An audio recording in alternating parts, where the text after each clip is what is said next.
Sudarshan sir, ಈಗ ಈ ನಾವು ಆಟೋಮೊಬೈಲ್ ಇಂಡಸ್ಟ್ರಿ ವಿಚಾರಕ್ಕೆ ಬಂದಾಗ ಒಂದು ಕಾರೋ ಒಂದು ಬೈಕೋ ಆ ಮಾಡೆಲ್ಲು ಹಿಟ್ಟಾಯಿತು, ತುಂಬ ಜನಕ್ಕೆ ಅದು ಇಷ್ಟ ಆಗಿಬಿಟ್ಟಿದೆ ಆ ಕಾರ್ ಮಾಡೆಲ್ ಅಂತ ಬಂದಾಗ ಫಸ್ಟ್ ಏನು ಬಿಟ್ಟಿರ್ತಾನೆ ನೋಡಿ ಅದನ್ನು ತಯಾರು ಮಾಡ್ತಕ್ಕಂಥ ಕಂಪನಿಯವನು, ಆ ಒಂದು ಶೇಪ್ ಇಷ್ಟ ಆಗಿರುತ್ತೆ ಜನಕ್ಕೆ, ಅದರ ಪರ್ಫಾರ್ಮೆನ್ಸ್ ಏನೋ ಇಷ್ಟ ಆಗಿರುತ್ತೆ. ಆದರೆ ಅದೇ ಶೇಪನ್ನು ಉಳಿಸಿಕೊಂಡು ಮುಂದಿನ ಅವತರಣಿಕೆಗಳಲ್ಲಿ ಆ ಕಂಪನಿ ಏನು ಮಾಡ್ತಾ ಹೋಗುತ್ತೆ ಅಂದರೆ ಕಾಂಪ್ರಮೈಸ್ ಆಗ್ತಾ ಶೇಪ್ ಹಾಗೆ ಇಟ್ಟಿರ್ತಾನೆ, ಯಾವುದೋ ಮೆಟಲ್ ಇರೋ ಜಾಗದಲ್ಲಿ ಫೈಬರ್ ಹಾಕ್ಬಿಡು, ತುಂಬ ಅಷ್ಟು ದೊಡ್ಡ ದಪ್ಪ ಗಾತ್ರದ ಮೆಟಲ್ ಅವಶ್ಯಕತೆ ಇಲ್ಲ, ಸ್ವಲ್ಪ ತಿನ್ ಮಾಡು, ಈ ಥರದ್ದು ಮಾಡ್ಕೊಂಡು ಬರ್ತಾರೆ. ಯಾವುದೋ ಒಂದು ಕಾಲದಲ್ಲಿ ಬೋಯಿಂಗ್ ಹಿಟ್ ಆಗಿರಬಹುದು, ದೊಡ್ಡ ಕಂಪನಿ ಅಂತ ಆಗಿರಬಹುದು. ಇದಾದ ನಂತರ ಕ್ವಾಲಿಟಿ ವಿಚಾರದಲ್ಲಿ ಏನಾದರೂ ಈ ಕಂಪನಿ ಕಾಂಪ್ರಮೈಸ್ ಆಗಿದೆಯಾ? ಒಬ್ಬ ಇಂಜಿನಿಯರ್ ಮಾತಾಡ್ತಾರೆ, ಒಬ್ಬರು ಕ್ವಾಲಿಟಿ ಚೆಕ್ ಮಾಡೋರು ಮಾತಾಡ್ತಾರೆ, ಇದರಲ್ಲಿ ಹಾರಾಡ್ತೀರಾ ಅಂತ ಹೇಳಿದ್ರೆ ಅದರ ಮ್ಯಾನೇಜರ್ಗೆ ಅದರ ಕಾನ್ಫಿಡೆನ್ಸ್ ಇಲ್ಲ. ಇನ್ನೊಂದು ಕಡೆ ಕೇಳ್ಕೊಂಡಾಗ ನಾನಂತೂ ವಿಮಾನದಲ್ಲಿ ಕೂತ್ಕೊಳ್ಳಲ್ಲ ಅಂತ ಒಬ್ಬರು ಮಾತಾಡ್ತಾರೆ, ಇದು ಎಲ್ಲಿ ಬೇಕಾದರೂ ಮುರಿದು ಹೋಗಬಹುದು ವಿಮಾನ ಅಂತ ಇನ್ನೊಬ್ಬರು ಮಾತಾಡ್ತಾರೆ. ಸೊ ಇಷ್ಟೆಲ್ಲ ನ್ಯೂನತೆಗಳಿದ್ದಾಗ, ಎಸ್ಪೆಷಲಿ 2013-14ನಲ್ಲಿ ಯಾವೆಲ್ಲ ವಿಮಾನಗಳನ್ನು ಮಾರಾಟ ಮಾಡಲಾಗಿದೆಯೋ ಅವುಗಳ ಆಯಸ್ಸೇ 11 ವರ್ಷ ಅಂತ ಇದ್ದಾಗ ನಾವು 11ನೇ ವರ್ಷ ಅದು ಬಿದ್ದೋಗೋವರೆಗೂ ಅದನ್ನು ಇಡಬೇಕಾ, ಸ್ಕ್ರ್ಯಾಪ್ ಅಂತ ಯಾವಾಗ ಡಿಕ್ಲೇರ್ ಮಾಡೋದು ಅದನ್ನು ಅಂತ? ಈಗ ನೋಡಿ, ನಾನು ಈ ಆಕ್ಸಿಡೆಂಟ್ ಆದ್ಮೇಲೆ ಬೋಯಿಂಗ್ ಇರುವ ಇತಿಹಾಸ ಮತ್ತೆ ಅವರ ವರ್ಕ್ ಕಲ್ಚರ್ ಅದನ್ನೆಲ್ಲ ಓದ್ತಿರುವಾಗ ನನಗನ್ಸಿದ್ದು ಬಹಳ ಹಂತದಲ್ಲಿ ಕಾಂಪ್ರಮೈಸ್ ಆಗಿದೆ, ಬಹಳ ಹಂತದಲ್ಲಿ, ರೈಟ್ ಫ್ರಮ್ ಮ್ಯಾನುಫ್ಯಾಕ್ಚರಿಂಗ್ ಹೆಂಗಾಗಿದೆ ಅಂದ್ರೆ ನೋಡಿ, ನೀವ್ ಹೇಳಿದ್ರಲ್ಲ car it improves it's production, it improves production ಅಂದ್ರೆ ಕ್ವಾಲಿಟಿ ಸ್ವಲ್ಪ ಕಾಂಪ್ರಮೈಸ್ ಆಗ್ಬೋದು. ಬಟ್ ವಿಮಾನ ಹಾಗಾಗಲ್ಲ. ವಿಮಾನದಲ್ಲಿ ಪ್ರತಿಯೊಂದು ಸಿಸ್ಟಮ್ ಅನ್ನ ನೀವು ಬೇರೆ ಸಿಸ್ಟಮ್ ಅನ್ನು ಅಳವಡಿಸ್ಕೊಂಡಾಗ ಫಸ್ಟ್ ಅದನ್ನ ಪೈಲಟ್ ಗಳಿಗೆ ಹೇಳ್ಬೇಕು, ಅದರ ಪ್ರಕಾರ ಅವರ ತರಬೇತಿ ನೀಡಬೇಕು. ಈಗ ನೋಡಿ, ನಮ್ಮ ಏರೋಪ್ಲೇನ್ಗಳಲ್ಲಿ ಒಂದು ಪ್ರೊಟೆಕ್ಷನ್ ಅಂತ ಇರುತ್ತೆ, high speed protection, low speed protection, high angle of attack protection, high G protection ಅಂತ ಹೇಳಿ. Even if the pilot is sleeping, the aircraft will take its own corrective method to protect itself. ಆದ್ರೆ Boeing ಅವ್ರು ಎಂತ ಬಹಳ ದೊಡ್ಡ ಪ್ರಮಾದ ಮಾಡಿದ್ರು ಅಂದ್ರೆ, ಈ ಎರಡು ಆಕ್ಸಿಡೆಂಟ್ ಏನಾದ್ವು, MH710 ಏನು ಇದು, ಇನ್ನೊಂದು ಮಲೇಷಿಯಾ ಆಕ್ಸಿಡೆಂಟ್ ಏನಾಯ್ತು, ಮಲೇಷಿಯಾ, ಹಾ ಕರೆಕ್ಟ್.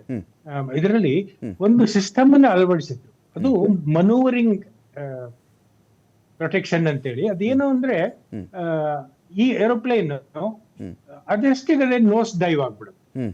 ಅಂದ್ರೆ even if the pilot pulls up, it will not come up. ಹಂಗಾಗಿ ಅದು ಮುಳುಗೆ ಹೋಯ್ತು, ಸಮುದ್ರದಲ್ಲಿ ಮುಳುಗೆ ಹೋಯ್ತು. ಇದನ್ನ ಪೈಲಟ್ ಗಳಿಗೆ ಹೇಳಿರ್ಲಿಲ್ಲ, ಈ ಸಿಸ್ಟಮ್ ಅಳವಡಿಸಿದೀವಿ ಅಂತೇಳಿ. ನಾವು ಈಗ ನೋಡಿ, ಯಾವುದೇ ಇದರಲ್ಲೂ ಮೊಟ್ಟ ಮೊದಲು ಇದರ ಟ್ರೈನಿಂಗ್ ಆಗ್ಬೇಕಿರೋದು ಪೈಲಟ್ ಗಳಿಗೆ, ಸಿಮ್ಯುಲೇಟರ್ ಗಳಲ್ಲಿ. ಇದು ಹೊಸ ಸಿಸ್ಟಮ್ ಅಳವಡಿಸ್ಕೊಂಡಿದ್ದೀವಿ, ಇದನ್ನ ನೀವು ನಿಮ್ಮ ಮ್ಯಾನ್ಯುಯಲ್, ಫ್ಲೈಯಿಂಗ್ ಮ್ಯಾನ್ಯುಯಲ್, ನಾವು ಅವ್ರದ್ದೊಂದು ಮ್ಯಾನುಫ್ಯಾಕ್ಚರಿಂಗ್ ಮ್ಯಾನ್ಯುಯಲ್ ಇರುತ್ತೆ, ಏರ್ಲೈನ್ ಮ್ಯಾನ್ಯುಯಲ್ ಇರುತ್ತೆ, ಪೈಲಟ್ಸ್ ಮ್ಯಾನ್ಯುಯಲ್ ಇರುತ್ತೆ. ಸೊ ಮೂರು ಇದರಲ್ಲಿ ರಿಫ್ಲೆಕ್ಟ್ ಆಗಬೇಕು, what is the new system ಅಂತ ಹೇಳಿ. ಇದು ಒಂದು. ಇನ್ನೊಂದು, ಅವರ ಅಸಡ್ಡಾಳತನ ಎಷ್ಟಿತ್ತು ಅಂದ್ರೆ ನೋಡಿ, ಫ್ಯೂಲ್ ಟ್ಯಾಂಕ್ಗಳಲ್ಲಿ ಸ್ಕ್ರೂ ಡ್ರೈವರ್ಗಳು ಕಂಡುಂತೆ, ಮೆಟಲ್ಸ್ ಪೀಸಸ್ಗಳು ಇದ್ವಂತೆ. ಈಗ ಸರ್ಜರಿ ಮಾಡಿದ ಮೇಲೆ ಕತ್ರಿ ಒಳಗೆ ಬಿಟ್ಬಿಟ್ಟು ಹೊಲ್ದ್ಬಿಟ್ರೆ ಹಂಗ್ ಮಾಡಿ ಇಟ್ಕೊಂಡಿದ್ರು ಇವರು.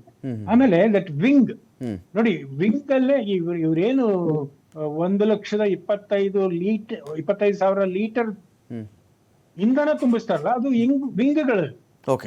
ಆ ವಿಂಗ್ಗೂ ಮತ್ತೆ ಈ ಫ್ಯೂಸ್ಲಾಜ್ ಬಾಡಿಗೂ ಅದರ ಕನೆಕ್ಷನ್ ಲೂಸ್ ಆಗಿತ್ತು ಅಂದ್ರೆ ಅದು ವಿಂಗ್ ಬಿತ್ತಾಗ ಹೋಗುತ್ತೆ. ಕರೆಕ್ಟ್, ಅಷ್ಟೊಂದು ಇಂಧನ ತುಂಬಿರುತ್ತಲ್ವಾ. ಸೊ ಇಂಥವನ್ನೆಲ್ಲ ಈ ವಿಸಲ್ ಬ್ಲೋವರ್ ಏನಿದ್ದಾರೆ, ಈ ಒಳಗುಟ್ಟಿನ ಒಂದು ರಹಸ್ಯವನ್ನ, ಯಾಕಂದ್ರೆ ಅವ್ರಿಗೆ ತಡ್ಕೊಳಕ್ ಆಗಲ್ಲ, ಅವರೇ ಈ ಮ್ಯಾನುಫ್ಯಾಕ್ಚರಿಂಗ್ ಲೈನ್ ಅಲ್ಲಿ ಫ್ಲೋರ್ ಗಳಲ್ಲಿ ಇದ್ಕೊಂಡು ಇದನ್ನೆಲ್ಲ ನೋಡಿ ಇದನ್ನ ರಿಪೋರ್ಟ್ ಮಾಡಿದ್ರೆ ಇವ್ರು ಬಾಯಿ ಮುಚ್ಚಿಸ್ತಾರೆ ಅಥವಾ ಇವ್ರನ್ನ ನ್ಯೂಟ್ರಲೈಸ್ ಮಾಡಿಬಿಟ್ಟಿದ್ದಾರೆ ಕೆಲವು ಕೇಸ್ಗಳಲ್ಲಿ. ಯಾಕಂದ್ರೆ ಇದೊಂದು ಇಂಡಿವಿಜುವಲ್ ಇಂಡಿವಿಜುವಲ್ ಧ್ವನಿ ಯಾರು ಕೇಳಬೇಕು? ಈ NTSB ಕೇಳ್ಬೇಕಾ ಅಥವಾ FAA ಕೇಳ್ಬೇಕಾ? ಈ ನಮ್ಮ ಭಾರತದಲ್ಲಿ ಹೇಳಿದ್ರೆ ಒಂದು ಮೆಕ್ಯಾನಿಸಮ್ ಇದೆ, DGCAಗೆ ನಾವು ಡೈರೆಕ್ಟ್ ಆಗಿ ನಮ್ಮ ಹೆಸರು ಬರ್ಕೊಂಡು ರಿಪೋರ್ಟ್ ಮಾಡಬಹುದು ಅಥವಾ ಅನಾನಿಮಸ್ ಆಗಿ ರಿಪೋರ್ಟ್ ಮಾಡಬಹುದು. There is a system existing to mitigate ಈ ಒಂದು ಪ್ರಾಬ್ಲಮ್ಗಳನ್ನ. ಯಾಕಂದ್ರೆ ಇದು ದೊಡ್ಡ ಮೊತ್ತದ ಪ್ರಮಾದ, ಇವ್ರು ಬಾಯಿ ಮುಚ್ಚಕ್ಕೆ ಇವರು ಮತ್ತಿನ್ನೊಂದು ದೊಡ್ಡ ಮೊತ್ತದ ಪ್ರಮಾದ ಮಾಡಿ ಅವ್ರನ್ನ ಮುಗಿಸೇ ಬಿಡ್ತಾರೆ. ಇಂಥ ಹಲವಾರು ನಿದರ್ಶನಗಳು. Fine fine. ವಾಸುದೇವ್ ಸರ್, ಈಗ ಒಬ್ಬ ಪ್ರಯಾಣಿಕ ಏನು ಮಾಡ್ಬೋದು ಸರ್? ಗೊತ್ತಿಲ್ಲ ನಮಗೆ ಈ ವಿಮಾನ ಪ್ರಯಾಣ ಅಂದರೆ ನಾನು ಸ್ಟಾರ್ಟಿಂಗಲ್ಲಿ ಹೇಳ್ತಾ ಇದ್ದೆ, ಒಂದು ಕನಸು, ಒಂದು ಖುಷಿ, ಒಂದು ಟ್ರಾವೆಲ್ಲು, ಒಂದು ಪ್ರವಾಸ, ಏನೋ ಇರುತ್ತೆ ಸರ್ ಅದರಲ್ಲಿ. ಒಂದು ಉದ್ಯೋಗ, ಬೇರೆ ಕಡೆ ಸೆಟಲ್ ಆಗೋದು, ಒಂದು ಜೀವನ ಕಂಡುಕೊಳ್ಳೋದು, ಏನೋ ಇರುತ್ತೆ ಸರ್. ಹೀಗಾದಾಗ ಈ ಥರ ವಿಮಾನ ಇದು ಮುರಿದು ಹೋಗುತ್ತೆ ಅಂತ ಒಬ್ಬರು ಇಂಜಿನಿಯರ್ ಮಾತಾಡ್ತಾರೆ, ತಯಾರು ಮಾಡಿದವ್ರೆ ನಾವಂತೂ ಈ ವಿಮಾನದಲ್ಲಿ ಕೂತ್ಕೊಳ್ಳಲ್ಲ ಅಂತ ಒಬ್ಬರು ಮಾತಾಡ್ತಾರೆ. ಅವ್ರಿಗೆ ಕಾನ್ಫಿಡೆನ್ಸ್ ಇಲ್ಲದೆ ಇದ್ದ ಮೇಲೆ ಬೇರೆಯವ್ರ ಪ್ರಾಣನ ಒಂದು ರೀತಿ ಜೂಜ್ಗಿಟ್ಟಂಗೆ ಆಗಲ್ವ ಸರ್ ಇದು? ಸರ್, ಜೀವನನೇ ಒಂದು ಜೂಜು ಸರ್. ನಾವೆಲ್ಲ ಸಾವಿನೊಂದಿಗೆ ಪ್ರತಿ ಕ್ಷಣ ಹೋರಾಡ್ತಾ ಇದ್ದೀವಿ. ಓಕೆ, ಯಾವ ಮೊಮೆಂಟ್ ಅಲ್ಲೂ ಸಾವು ಬರ್ಬೋದು. ಡಿಫೆನ್ಸ್ ನಲ್ಲಿ ಇರೋವನು ಗೊತ್ತಿದ್ದು ಅವನು ಯುದ್ಧಕ್ಕೆ ಹೋಗ್ತಾನೆ. ಆದ್ರೆ ಇದು ನಾವುಗಳು ಸೈನಿಕರಲ್ಲದೆ ಇರೋರು ಸೈನಿಕರೇ ಜೀವನದಲ್ಲಿ ಸಾವಿನ ಜೊತೆಗೆ ಹೋರಾಡ್ತಾ ಇರೋ ಸೈನಿಕರು ಸರ್ ನಾವು.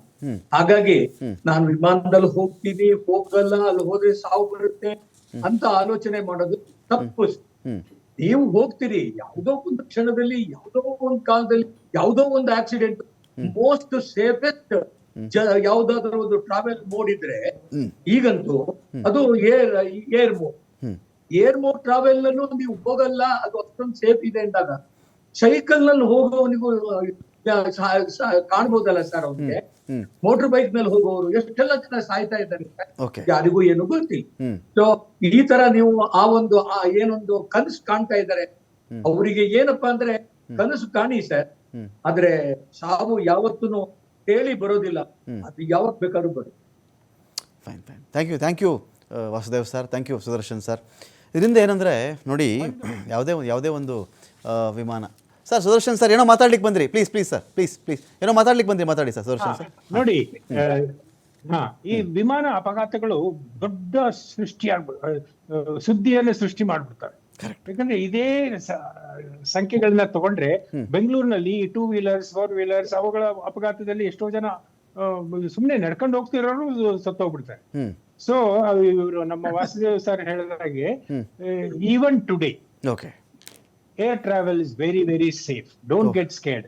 ಈಗ ಕೆಲವರು ಸರಿ ಬೋಯಿಂಗ್ ಆದ್ರೆ I will not go in that, I will go in Airbus. Okay, it's okay, ನಿಮ್ಮ ಒಂದು ಚಾಯ್ಸ್, ಕಾನ್ಫಿಡೆನ್ಸ್ ಇದ್ರೆ ಅದರಲ್ಲೇ ಹೋಗಿ. But till today air travel is the safest way of travelling in a long distance. Fine. Thank you so much sir, ಇಬ್ಬರಿಗೂ, Vasudev sir ಮತ್ತು Sudarshan sir ಇಬ್ಬರಿಗೂ thank you. ಆದರೆ ಈ ಒಂದು ಟ್ರಾವೆಲಿಂಗಲ್ಲಿ ಯಾರು ಗಾಬರಿ ಪಡ್ತಕ್ಕಂಥದ್ದೇನಿಲ್ಲ, ಆದರೆ ವಿಮಾನ ತಯಾರು ಮಾಡ್ತಕ್ಕಂಥ ಸಂಸ್ಥೆಗಳೇ ಕಾಂಪ್ರಮೈಸ್ ಆಗದೇ ಇರಲಿ ಇನ್ನು ಮುಂದಾದರೂ ಕೂಡ. ನೀವೊಂದು ಒಳ್ಳೆ ವಿಮಾನ ಕೊಟ್ಟು ಒಳ್ಳೆಯ ಪ್ರಯಾಣಿಕರು ಬರ್ತಾರೆ, ಒಳ್ಳೆ ಹೆಸರು ಮಾಡಿ, ಆ ಮೂಲಕ ಜನಗಳನ್ನು ಅಟ್ರ್ಯಾಕ್ಟ್ ಮಾಡಿ, ಜನಗಳ ಸೇಫ್ಟಿ ಕಡೆ ಗಮನ ಕೊಡಿ ಅಂತ ಹೇಳ್ತಾ ಡಿಬೇಟ್ ಮುಗಿಸ್ತಾ ಇದ್ದೀನಿ.